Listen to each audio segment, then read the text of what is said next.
मैं Ekman sir. Yes please do. Thank you sir. बैठिए। नमस्ते सर। नमस्ते। बैठिए बैठिए। Thank you sir. आपका नाम रवि सिहाग है? जी सर। रवि, थोड़ा सा अपना परिचय दीजिए हमें, ताकि हम सब आपके बारे में इतना जान लें कि आपसे बात कर सकें। और हम चाह रहे हैं कि आपसे उन मुद्दों पर ज़्यादा बात करें जिन पर आप इंटरेस्टेड हैं बात करने में। तो आप ये भी बताएं कि किन विषयों में आपकी रुचि ज़्यादा है बात करने में। सर मेरा नाम रवि कुमार सिहाग है। मैं राजस्थान के गांव तीनडीएम, जिला श्रीगंगानगर का निवासी हूँ। मैंने अपना ग्रेजुएशन पॉलिटिकल साइंस, इकोनॉमिक्स और इंग्लिश लिटरेचर से किया है। उसके बाद में सर मैंने यूपीएससी के लिए प्रिपरेशन स्टार्ट की और 1 साल IRTS के तौर पर काम किया। उसके बाद में इंडियन डिफेंस अकाउंट सर्विस के में अभी मैं कार्यरत हूँ। और सर मेरी hobbies high intense interval training, workout करना और small scale farming experiment, agriculture के विषय पर मैं ज़्यादा रुचि रखता हूँ सर। आप IRTS में थे और आपने वो छोड़ के IDAS को चुन लिया। जी सर। ये बहुत अजीब सी बात नहीं लग रही सुनने में?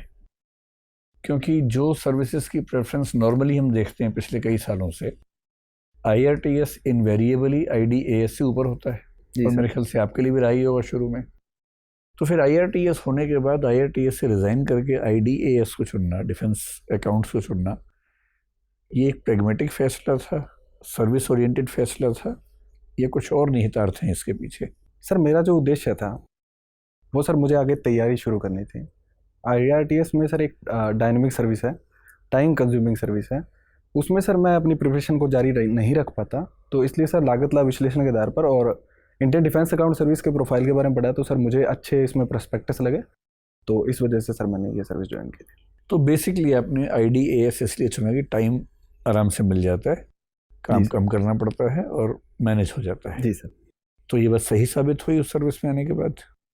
जी सर, ये बात सही साबित हुई है सर। मैं इस बार का मेरा मेंस अच्छा गया है और अभी मैं इंटरव्यू में हूँ, तो मैं मानता हूँ कि मैंने सही फैसला लिया था। तो अभी आप ट्रेनिंग पे हैं या सर्विस में आ चुके हैं? जी सर, मैं सर्विस में आ चुका हूँ, अभी ट्रेनिंग पे हूँ।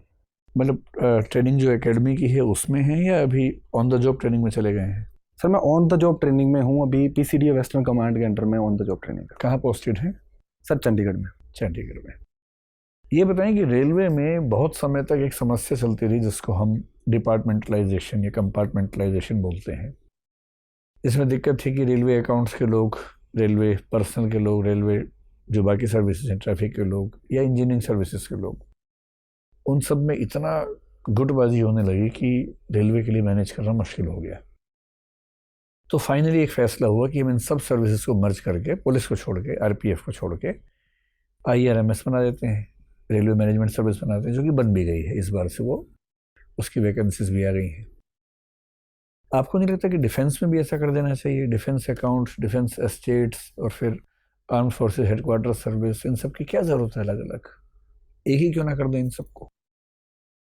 मतलब जो नॉन बैटल फील्ड सर्विसेज हैं, जो बैटल फील्ड की हैं वो तो अलग है, लेकिन जो बैटल फील्ड में लोग नहीं जाने वाले हैं, जिनको सिविलियंस आपकी मतलब लैंग्वेज में सामान्यतः कह देते हैं, उन सर्विसेज को अलग अलग रखने का क्या प्रयोजन हो सकता है?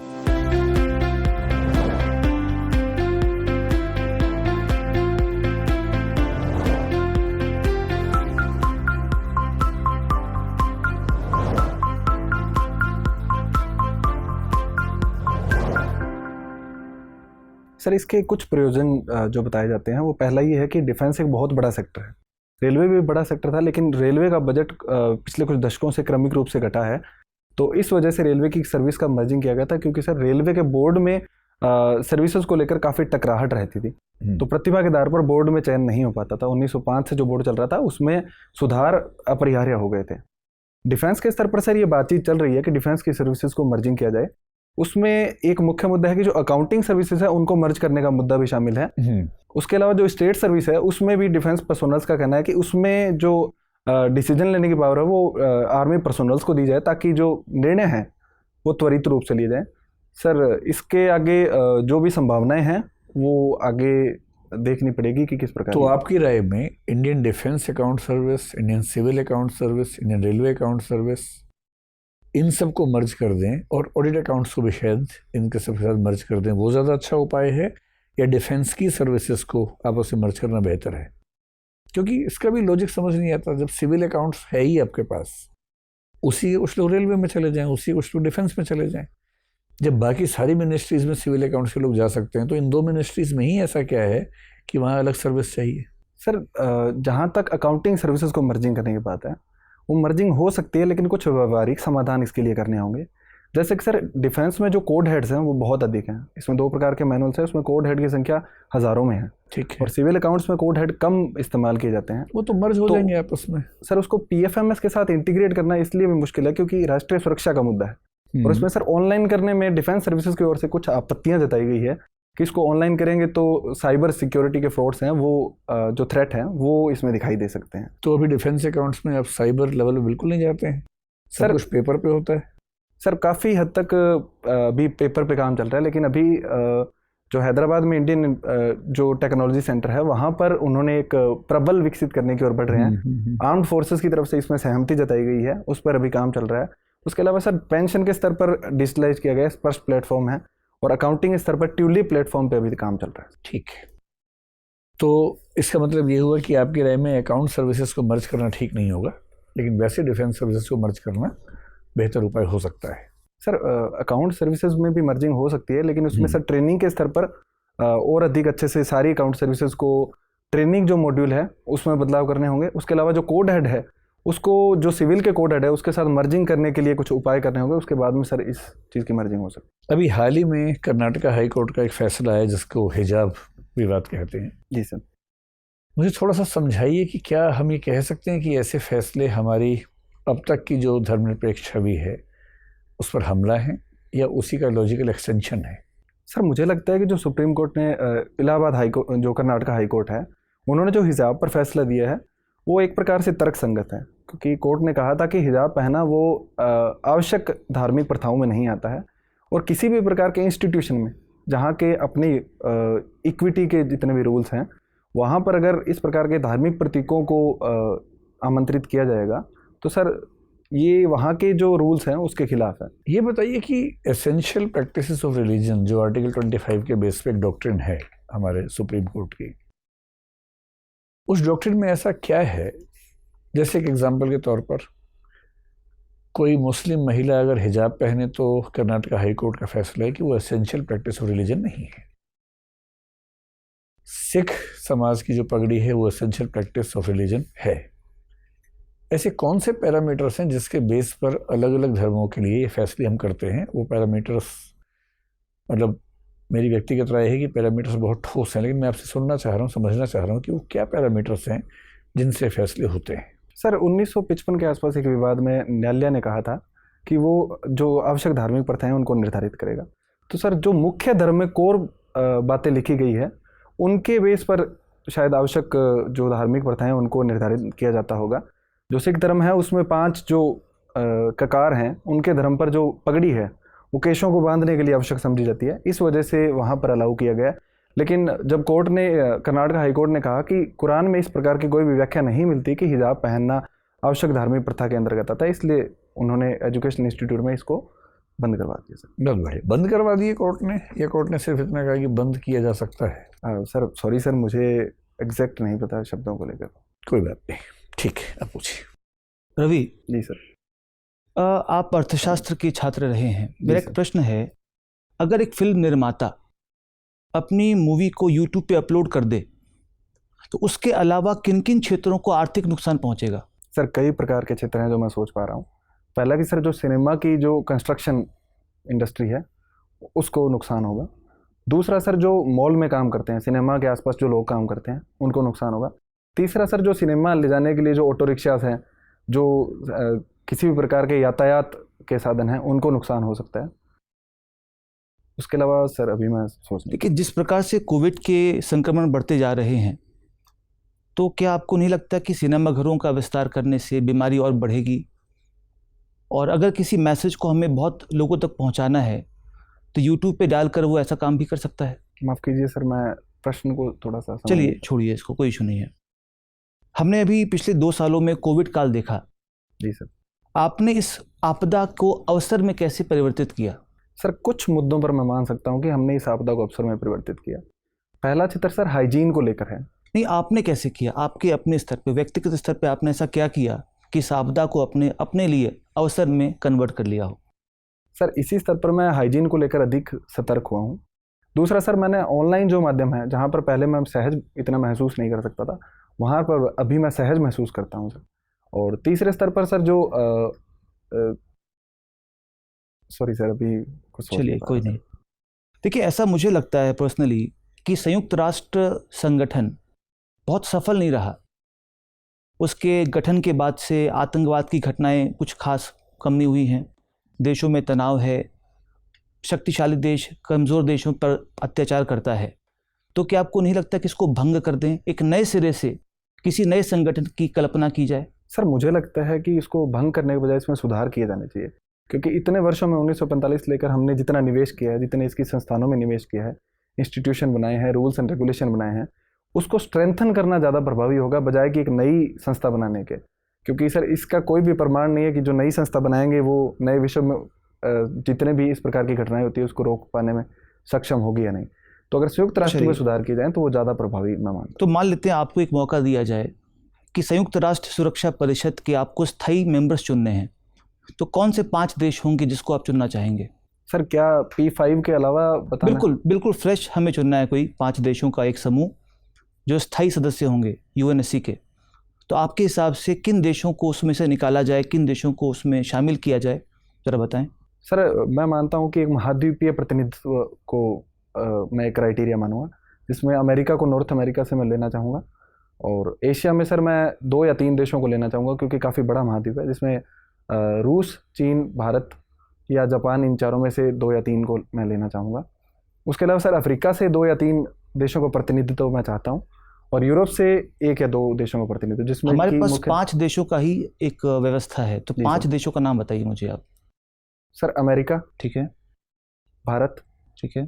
चीन, दक्षिण अफ्रीका और जर्मनी। अच्छा, जर्मनी। जी सर। फ्रांस क्यों नहीं? सर, जर्मनी की जो इकोनॉमी है उसमें सबसे अधिक है, और दूसरी बात है कि सर वहाँ पर न्यूक्लियर जो वेपन है वो भी जर्मनी के पास नहीं है सर। तो एक प्रकार से अगर हम डी न्यूक्लियराइजेशन के मुद्दे पर बातचीत करेंगे तो जर्मनी एक बेहतर विकल्प साबित होगा दूसरे देशों की बजाय। अच्छा, देखिए, हवाला और हलाला, इनमें क्या अंतर है? सर, हवाला एक ऐसी प्रक्रिया है जिसके तहत अवैध रूप से विदेशों से मुद्राएं भेजी जाती है, जिसमें कुछ कमीशन एजेंट होते हैं, वहाँ से लेन देन को यहाँ पर लेन देन करते हैं। और हलाला है सर वो शायद निगाह हलाला से संबंधित आप पूछ रहे हैं, तो उसमें ये 3 तलाक का एक प्रकार है, जिसमें 3 बार तलाक बोलकर तलाक की प्रक्रिया को अंजाम दिया जाता है। अच्छा, देखिए, हवाला की अगर हम बात करें तो देशों के बीच में इस प्रकार की जो प्रक्रिया है उसको रोकने के लिए या मनी लॉन्ड्रिंग को रोकने के लिए FATF नाम के एक जो बॉडी है जी सर। उसका गठन किया गया है। जी सर। किसने किया था? सर, ये G7 के देशों द्वारा किया गया था, जिसमें मुख्यतः G7 देशों की एक मीटिंग में FATF का गठन किया गया था। एग्जैक्ट सर जो ईयर है वो मैं भूल रहा हूँ। चलिए कोई नहीं। तो इसमें ग्रे सूची क्या होती है FATF में? सर, ग्रे सूची में उन देशों को रखा जाता है जो व्यापक निगरानी के तहत कार्य करते हैं और जिन पर भविष्य में सैंक्शंस लगाए जा सकते हैं। कोई देश ऐसा है जिसको रखा गया उसमें? सर, पाकिस्तान को अभी हाल ही में ग्रे सूची में रखा गया है। और किन्हें रखा गया ब्लैक सूची में? सर, 2 देश हैं, ईरान और उत्तर कोरिया, जिनको ब्लैक सूची में रखा गया। चलिए, thank you. Thank you sir. Ravi, जी मैडम। आपके गांव का नाम बड़ा यूनिक है, जी मैडम। क्या मतलब है इसका? मैडम, मेरे गांव है जो पहले एक मरुस्थल का क्षेत्र था, इंदिरा गांधी नहर आने के बाद में ये क्षेत्र पूरी तरीके से परिवर्तित हो गया। तो एक प्रकार से नहर के योगदान को देखते हुए नहर से जो छोटी वितरिकाएं निकलती है, जिनको माइनर कहते हैं, उनसे जो पानी की निकासी के द्वार होते हैं, उनके द्वारों के नाम पर गांव का नाम रखा गया है। तो DM का मतलब है कि डबजाल एडजॉइनिंग माइनर, जो इंदिरा गांधी की एक छोटी माइनर है जो डबजाल गांव से होकर प्रवाहित होती है, उसके नाम पर सर इसका नाम रखा गया। बहुत बढ़िया। ये बताएं कि क्या इंदिरा गांधी कैनाल आने के बाद से जो वहाँ का एग्रीकल्चर है उस पर कुछ बुरा प्रभाव भी पड़ा है? जी मैडम, कुछ कुप्रभाव मैं देख सकता हूँ, जैसे कि जो सॉइल सैलिनिटी की समस्या है वो वहाँ पर आई है, जिसको स्थानीय भाषा में सेम कहा जाता है। दूसरा कि फसल प्रतिरूप में विकृति उत्पन्न हुई है, जो गेहूं और चावल की फसलें हैं उन पर ज़्यादा ध्यान दिया गया है, जिससे लैंड डिग्रेडेशन और भूमि की गुणवत्ता प्रभावित हुई है। तीसरा, वहाँ पर जो कीटों और नए रोग, मलेरिया जैसे रोग हैं, उनकी संख्या में वृद्धि देखी जा सकती है। बिल्कुल। आप डिफेंस सर्विसेज से एसोसिएटेड हैं। जी मैडम। भारत में डिफेंस एक्सपेंडिचर कितना है? मैडम, डिफेंस का बजट टोटल 5,25,000 करोड़ रुपए का है, जिसमें 1,60,000 करोड़ रुपए कैपिटल एक्सपेंडिचर के रूप में है। और कितना हम एक्सपोर्ट और इंपोर्ट करते हैं? डिफेंस में ही? मैडम जो कैपिटल एक्सपेंडिचर है उसका 60% हम लोग इंपोर्ट करते हैं, उसके अलावा बाकी हम लोग घरेलू बाजार से उत्पादित करते हैं। एक्सपोर्ट के एग्जैक्ट डेटा नहीं पता, लेकिन टोटल वर्ल्ड के एक्सपोर्ट का 0.2% इंडिया का शेयर है मैडम। बहुत कम है। जी मैडम। ऐसे कोई 3 तरीके बताएं जिससे कि हम अपना एक्सपोर्ट बढ़ा सकें। मैडम पहला, जो सरकार जिन पे काम भी कर रही है, पहला की है कि जो स्थानीय उद्योग हैं उनको हमें बड़ी मात्रा में सरकारी जो PSUs है या स्वतंत्र रूप से उनको उत्पादन में लगाना होगा। दूसरा, विदेशों के साथ में टेक्नोलॉजी ट्रांसफ़र के जो एग्रीमेंट है उनको साइन करने पड़ेंगे। और तीसरा, मैं ये मानता हूँ कि एक व्यापक इकोसिस्टम डेवलप करना पड़ेगा जिससे हम लोग एक्सपोर्ट अच्छे से कर सकते हैं। क्या अभी हाल ही में हमने कुछ एक्सपोर्ट किया भी है या एक्सपोर्ट एग्रीमेंट साइन किया है जो कि काफ़ी महत्वपूर्ण हो हमारी एक्सपोर्ट पॉलिसी के लिए? जी मैडम, फिलीपींस के साथ में $375 मिलियन का ब्रह्मोस मिसाइल का हमने एग्रीमेंट साइन किया है। उसके अलावा आर्मेनिया के साथ में सवाती रडार का हमने एग्रीमेंट साइन किया है। बहुत बढ़िया। अच्छा, मुझे ये बताएं, आप तो बहुत सारे डिफेंस सिस्टम्स के बारे में जानते होंगे। ऐसे कौन से 5 वेपन सिस्टम्स हैं इंडियन डिफेंस के पास जिन्हें हम अपनी सुरक्षा का स्तंभ मान सकते हैं? मैडम आर्मी के स्तर पर बोलूँ तो T-90 टैंक और अर्जुन टैंक है, वो मेन स्तंभ है। उसके अलावा जो हमारी IMDB कार्यक्रम के तहत जो मिसाइल्स हैं वो दूसरा रक्षा का स्तंभ है। तीसरा, जो हमारी न्यूक्लियर सबमरीन है वो हमारी रक्षा का स्तंभ है। चौथा, एयरफोर्स स्तर पर राफेल विमान है, वो हमारी रक्षा का स्तंभ है। और पांचवा, जो हमारा रडार सिस्टम है जो कि दुश्मनों और अवॉक सिस्टम है, वो हमारी रक्षा का स्तंभ। बिल्कुल सही। अगर आपका चयन हो जाता है, आपको एक जिले का, अपने ही जिले का कहिए, DM बना दिया जाता है, तो आप महिला सशक्तिकरण के लिए क्या एकदम कॉन्क्रीट स्टेप्स उठाएंगे? मैडम मैं सबसे पहले मेरे ऑफिस से स्टार्ट करूंगा। मेरे ऑफिस के अंदर जितनी भी महिलाएं काम कर रही हैं मैं उनको प्रोत्साहित करूंगा और एक समिति बनाऊंगा जिसमें महिला सदस्यों को रखकर इस कार्य के लिए एक योजना तैयार करूंगा। उसके बाद में मैडम मैं जितने भी SDM और BDO हैं उनके स्तर पर एक मीटिंग लूँगा और उन्हें अपनी योजना के बारे में बताऊंगा। सबसे महत्वपूर्ण काम मैडम मैं जो करूँगा वो ग्राम सभा के स्तर पर करूँगा। ये देखा जाता है कि ग्राम सभा की मीटिंग्स गाँवों के स्तर पर बहुत कम मात्रा में होती है। मैं खुद वहाँ पर कुछ गाँवों का दौरा करूँगा और कुछ गाँवों का वीडियो कॉन्फ्रेंसिंग के जरिए वहाँ पर वैल्यूएबल इनपुट लूँगा और वहाँ पर जो सरकार की योजनाएं हैं और जो कार्यक्रम हैं उनको इम्प्लीमेंट करूँगा। दूसरा, महिला साक्षरता के स्तर पर मैं जो भी सरकारी योजनाएं हैं उनके अच्छे से इम्प्लीमेंट के लिए एक प्रगति रिपोर्ट भी मंगवाऊंगा। तीसरा, जो विमेन का हेल्थ है उसमें जो ग्राउंड लेवल के कार्यकर्ता हैं, जैसे आशा कार्यकर्ता है, ANM कार्यकर्ता है, उनको एक प्रकार से प्राइज की व्यवस्था करके उनको अच्छे काम के लिए प्रोत्साहित करूँगा जिससे ये काम अच्छे से कर पाऊँगा। अच्छा, अगर इकोनॉमिक, एजुकेशनल एम्पावरमेंट और फाइनेंशियल एम्पावरमेंट से किसी एक को चुनना हो महिलाओं के लिए, किसे चुनेंगे? मैडम मैं एजुकेशनल एम्पावरमेंट को चुनूंगा। अच्छा, फाइनेंशियल एम्पावरमेंट को नहीं चुनेंगे? मैडम अगर एक को चुनना होगा तो एजुकेशनल एम्पावरमेंट को चुनूंगा। ठीक है। एक बॉडी बनाई है सरकार ने, national data and analytics platform. जी मैम। क्या कार्य करती है ये बॉडी? सॉरी मैडम, मैंने इसके बारे में सुना नहीं है, मैं जाके इसके बारे में देखूंगा। चलिए एक सिचुएशन ले लेते हैं कि आपके सबऑर्डिनेट्स आपकी बात मानने से मना कर देते हैं और वो किसी भी तरीके से अपने स्टैंड से हिलने के लिए तैयार नहीं है, क्या करेंगे आप? मैडम मैं सबसे पहले जो सबऑर्डिनेट्स हैं उनसे बातचीत का विकल्प अपनाऊंगा और उनसे उनकी जो नाराज़गी है या फिर जो वो मेरी बात नहीं मानते हैं उनके कारणों पे बातचीत करूंगा कि क्या कारण है कि वो मेरी बात नहीं मान रहे हैं। उनसे प्रॉपर कम्युनिकेशन करूंगा कि हो सकता है किसी कम्युनिकेशन गैप की वजह से वो मेरी बात नहीं मान रहे हैं और अगर फिर भी मैं उम्मीद करता हूं कि मैं उनसे बातचीत के द्वारा हल निकालने में सफल हो पाऊंगा। और अगर ऐसा नहीं हो पाता है तो मैडम जो किसी सीनियर की जो रिटन ऑर्डर हैं मैं लिखित में उनको ऑर्डर दूंगा जिससे कि उनके लिए बाध्यकारी हो जाएगा कि वो मेरी बात माने। मेरा अंतिम सवाल, अरुणाचल प्रदेश की कैपिटल क्या है? मैडम ईटानगर है। धन्यवाद। Thank you ma'am. Ravi Kumar ji, आप राजस्थान से आते हैं जी। मुझे बताइए, राजस्थान को रंगीला राजस्थान क्यों कहते हैं? मैडम राजस्थान के बारे में कहा जाता है कि प्रकृति ने यहाँ पर भूरे रंग के अलावा कुछ भी नहीं दिया, तो राजस्थान वासियों ने इस चुनौती का सामना रंग बिरंगे चित्रों के द्वारा किया है। वहाँ की लोक कला, लोक संस्कृति, लोक चित्र, इस सभी में चटकीले रंगों का प्रयोग अधिक मिलता है, तो इसलिए राजस्थान को रंगीला राजस्थान कहते हैं। अच्छा, जेंडर कलर पेयरिंग के बारे में सुना है आपने? माफ कीजिए मैडम, अच्छा, शब्द से मैं परिचित नहीं हूँ। आपने पिंक फॉर गर्ल्स और ब्लू फॉर बॉयज इसके बारे में सुना है? जी। क्यों है ऐसा? गुलाबी रंग महिलाओं के लिए और नीला रंग पुरुषों के लिए, क्या कारण हो सकता है इसके पीछे? मैम एक कारण मैं ये सोच पा रहा हूँ कि गुलाबी रंग है वो हल्का रंग है, लाइट रंग है और शांति का प्रतीक इसको माना जाता है। और नीला रंग है वो चटकीला रंग है, थोड़ा भड़काऊ रंग है और पुरुषों को जनरली थोड़ा अधिक साहसी, क्रोधी आदि उपाधियों से सुसज्जित किया जाता है। तो एक ये कारण मैडम मैं सोच पा रहा हूँ। अच्छा, तो अगर आपको एक कलर चुनने को कहा जाए जिसमें दोनों के गुण आ जाएं तो आप कौन से रंग को चुनेंगे जो महिलाओं और पुरुषों दोनों के गुणों को समाहित करे अपने अंदर? कोई एक कलर? सफ़ेद रंग मैं चुनूंगा, मेरा पसंदीदा रंग भी है। अच्छा, ठीक है।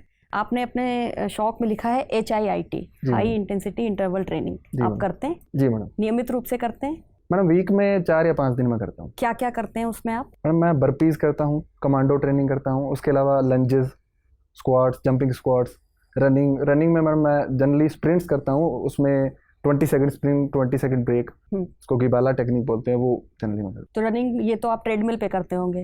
नहीं मैडम, मैं जहाँ भी मौका मिलता है वहाँ कर लेता हूँ, अगर पार्क हो तो सबसे अच्छी चीज़ है, वरना ट्रेडमिल पे करता। अच्छा, तो ये बताइए अगर कोई व्यक्ति 2 पैरों से भागता है यानी कि मनुष्य और जानवर जो 4 पैरों से भागता है, दोनों में से ज़्यादा तेज कौन भागेगा? मैडम ये बॉडी साइज पे और आकारिकी पे ज़्यादा निर्भर करेगा। हाँ, कि कुछ जानवरों में 4 पैर होते हैं लेकिन फिर भी हम उनसे तेज भाग सकते हैं, और कुछ जानवरों में 4 पैर होते हैं जैसे कि घोड़ा, वो हमसे तेज भाग सकता है। तो शायद शरीर की जो आकार है, आकारिकी है, उस पर अधिक निर्भर करता है। उस पर अधिक निर्भर करेगा।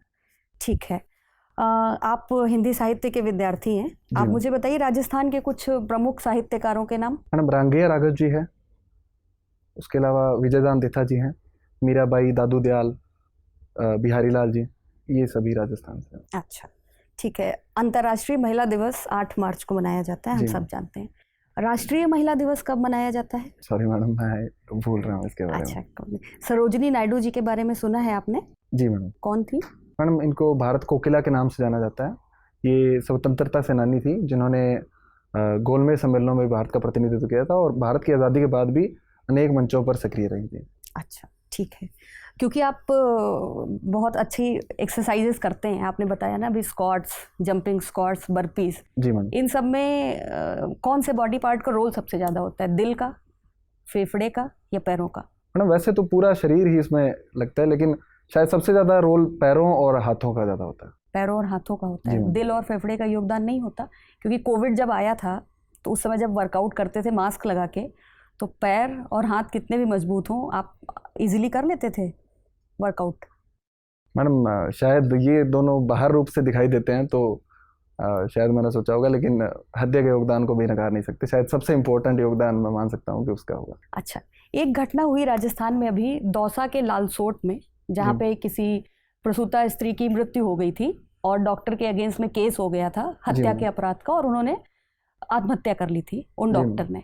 आपको क्या लगता है जो ये इस तरीके की घटनाएं होती हैं और कई बार समाज में हमारे सामने आती हैं, इनको रोकने में प्रशासन क्या भूमिका निभा सकता है? मैडम इस प्रकार की घटनाओं को 2 तरीकों से डील किया जा सकता है, एक तो निवारक और दूसरी जागरूकता के स्तर पर।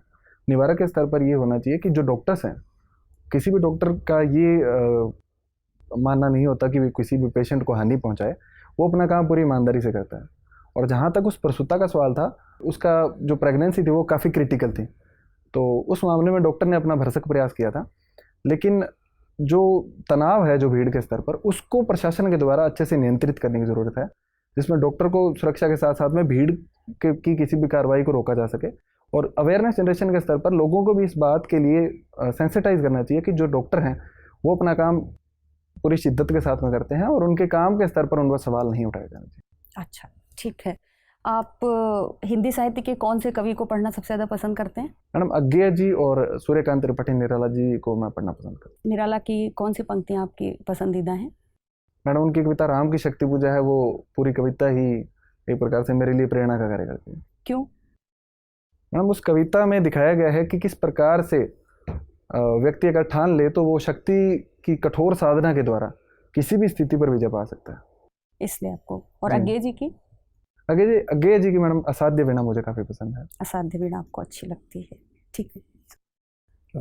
रवि, आपको स्मॉल फार्मिंग एक्सपेरिमेंट्स करना पसंद है? जी सर। तो किस तरीके के एक्सपेरिमेंट करते हैं आप? सर कई स्तरों पर एक्सपेरिमेंट्स करता हूँ। जैसे कोई एक बताइए। सर एक के स्तर पर जो अभी रिसेंटली हमने सर ऑर्गेनिक जो गेहूं है उसका उत्पादन शुरू किया। अच्छा, ऑर्गेनिक की बात की जाए तो भारत के पड़ोसी देश में भी ऐसा एक एक्सपेरिमेंट हुआ जो कि बहुत ही घातक साबित हुआ है। जी सर। कौन सा देश है वो? सर श्रीलंका में ऐसा हुआ है। तो श्रीलंका में जो इकोनॉमिक क्राइसिस चल रही है उसके अगर 2-3 मूल कारण बताने हो तो कौन से कारण है? सर पहला तो कोविड-19 जो बीमारी है उसकी वजह से वहाँ का जो एक मुख्यतः टूरिज्म ड्रिवन इकोनॉमी है उसको नुकसान हुआ है। दूसरा सर जो एग्रीकल्चर में उनके द्वारा डिसीजन दिए थे कि कोई भी कृत्रिम फर्टिलाइजर या ऑर्गेनिक फार्मिंग पे शिफ्ट कर लिया था उन्होंने, फिर उसको वापस ले लिया गया। जी सर।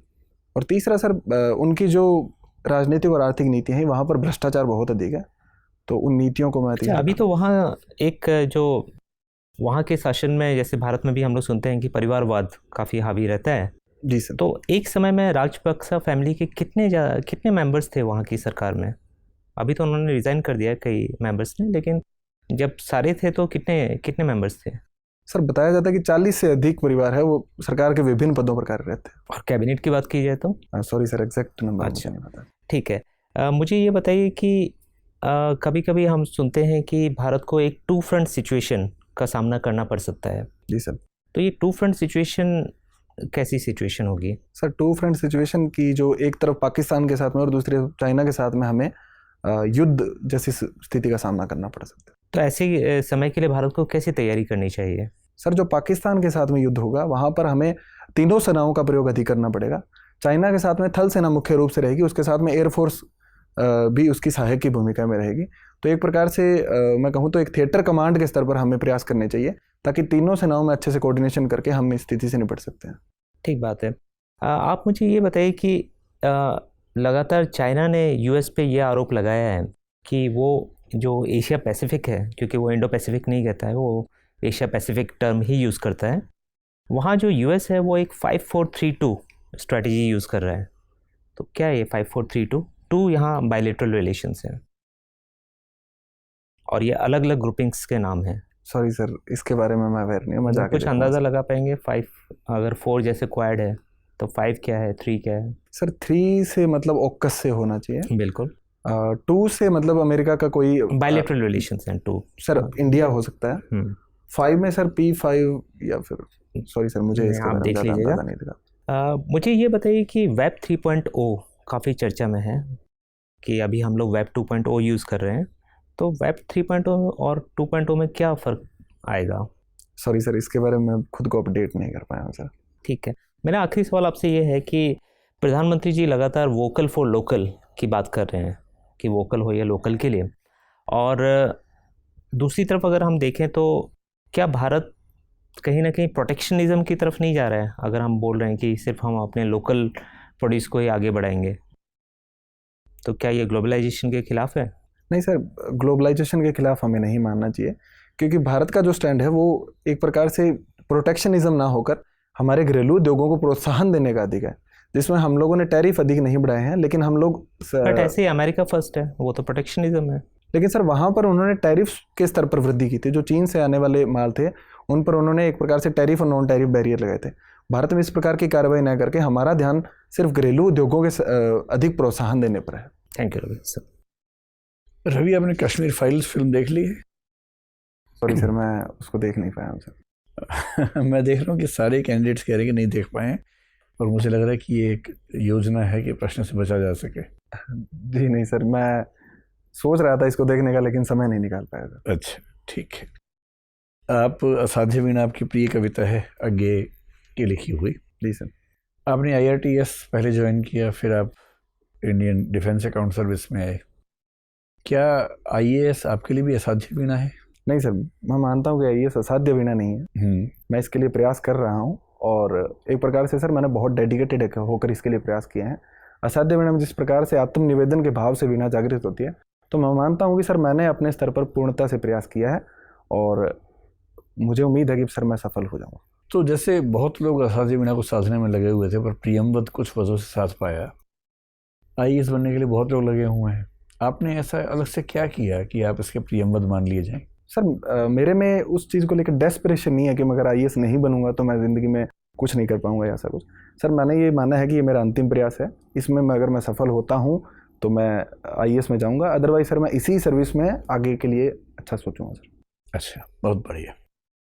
ये बताएं कि ऐसा कहा जाता है कि हिंदी माध्यम का रिजल्ट जो यूपीएससी में खराब आता है सिविल सेवाओं में, उसके पीछे बहुत सारे कारण हैं।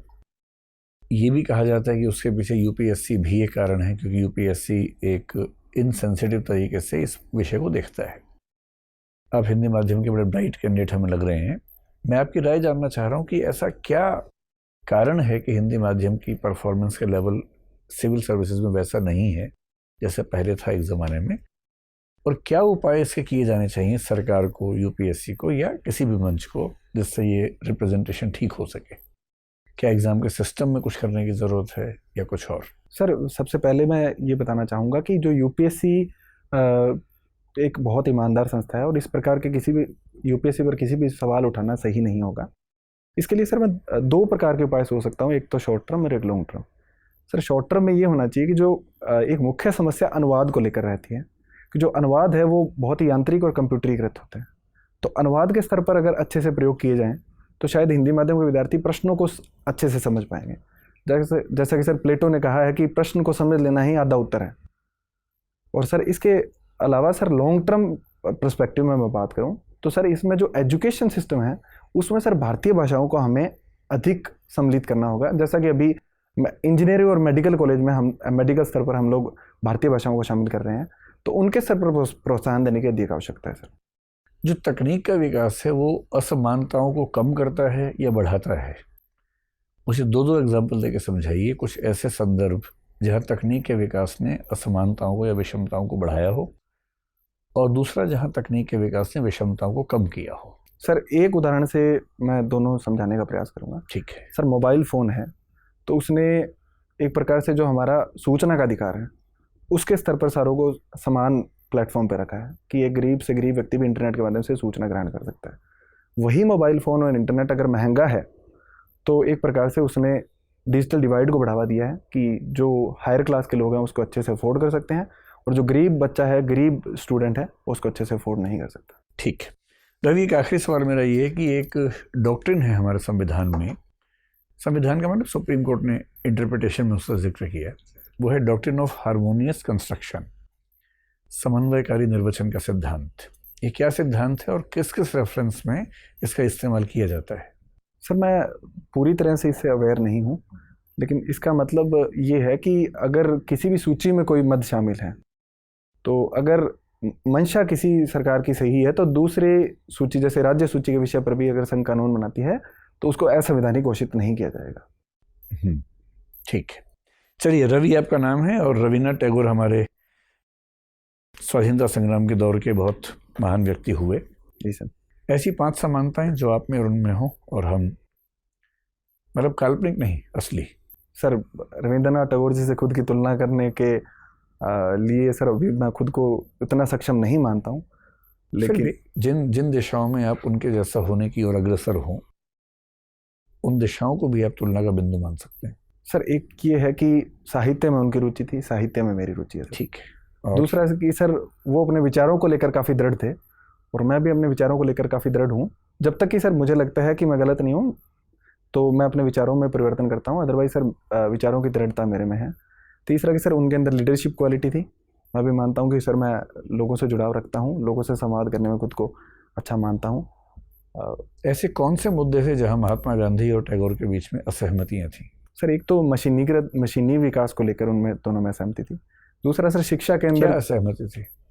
महात्मा गांधी मानते थे कि सर जो हाथ से हस्तशिल्प के कार्य हैं वो उनको अधिक तरजीह दी जानी चाहिए, और रविंद्रनाथ टैगोर जी जो विज्ञान है और मशीनों के प्रयोग को लेकर अधिक मानते थे कि उनका प्रयोग किया जाना चाहिए। दूसरा सर शिक्षा के स्तर पर महात्मा गांधी भारतीय जो विद्याएं हैं उन पर अधिक भरोसा करते थे, और रविंद्रनाथ टैगोर जी ने अंग्रेजी शिक्षा और विज्ञान की शिक्षा को भी अधिक महत्व दिया था। ठीक है रवि, आपसे बात करके बहुत अच्छा लगा, अब आप जा सकते हैं। Thank you sir. Thank you madam.